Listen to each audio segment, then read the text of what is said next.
T shirt ভেদ করে উদরে কারো ঠান্ডা হাতের স্পর্শে কেঁপে উঠলাম আমি।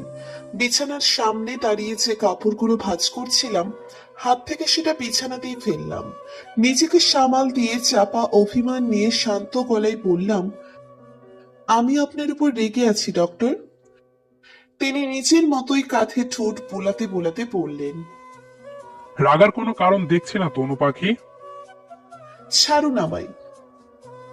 বলেই পেটে থাকা হাতটা সরানোর চেষ্টা করতে শুরু করলাম, কিন্তু এই খাটাসটা নিজের শক্ত হাত দিয়ে এমন ভাবে চেপে ধরে আছে যে ছোটানো মুশকিল।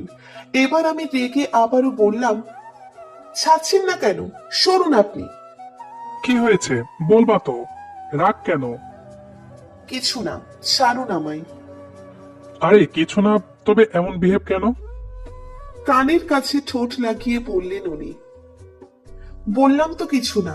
আপনি মাত্রই হাসপাতাল থেকে এলেন, না ফ্রেশ হয়েছেন আর না অ্যাপ্রন খুলেছেন, হুট করে জড়িয়ে ধরার মানে কি? ওনার দিকে ঘুরে পড়লাম আমি। উনি ততক্ষণে কোমরে হাত রেখে নিজের কাছে টেনে নিলেন অনেকটাই। আমি